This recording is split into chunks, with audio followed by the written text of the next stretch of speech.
Houston, we have a problem. What's going on, everyone? Jaron from JERANISM here, and we've all seen the arrow behind the water trick before, right? Well, let's pick it apart a little. Watch the arrow closely and tell me, does it drop or rise? Clearly, the arrow drops. Here I'm going to lay an overlay over to show that the image does definitely appear lower. Why? Well, because we're looking into a more dense medium. Let's place a horizon line behind the glass. Since our air can be seen as a liquid, and when we look off into the distance, could this be the cause that the horizon lowers? Does this curved horizon match our reality? Close, but we have a problem. You see, the arrow and the horizon are flipped. The water flips the image, and that doesn't happen in reality. Well, or does it? Let's switch glasses here to a square glass. Aha, there we go.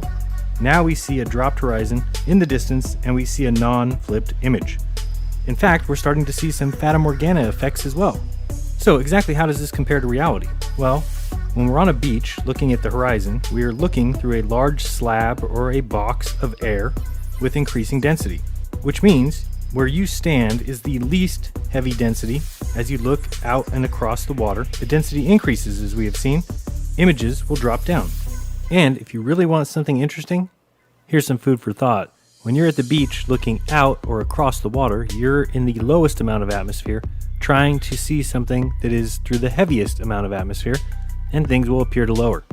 Now, when you are looking straight up from where you are, you're actually in the heaviest or densest part of the atmosphere, looking into the least dense part of the atmosphere straight above your head. So when you understand both those predicaments and that they coexist, then you'll understand that you really kind of do exist in your own personal atmospheric dome. Now, we have seen that viewing objects through a square glass results in that object being seen lower and that the object will not be flipped. But we also know that the curved glass that causes images to be seen lower as well also shows those images as reversed. Anyone have anywhere where they've seen things flipped in our reality? Yes, I'm talking about the counter-rotation of the stars, but there is so much more that this could help us uncover. Now, you could simply call it crazy because it goes against your deeply held religious beliefs, and so you may choose the mainstream explanation instead. Then you'll be told that light must be a wave and a particle, because that makes sense. They'll tell you that light is always traveling at the imaginary speed of light, but it slows down? How does it exit at the speed of light if it slowed down? Well, it didn't slow down. See, it became a particle, and then, still tracking at the speed of light, it decided to dance with other particles before exiting again as a wave at the speed of light. Breaking the second law of thermodynamics, but who's counting, right? Say we have a box and we add water. Then we shoot a light beam, and it slows down when it hits the water, but then exits at the speed of light again? Well, you can believe that if you want. I find it to be madness.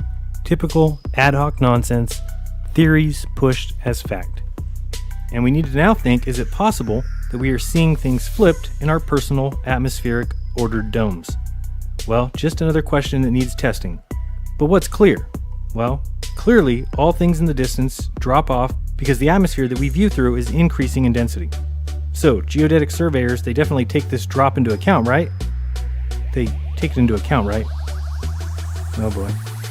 Nope, actually, they don't. Even though we just proved it, they simply ignore it. Wouldn't want a little truth mucking up your 400-year-old deception now, would you?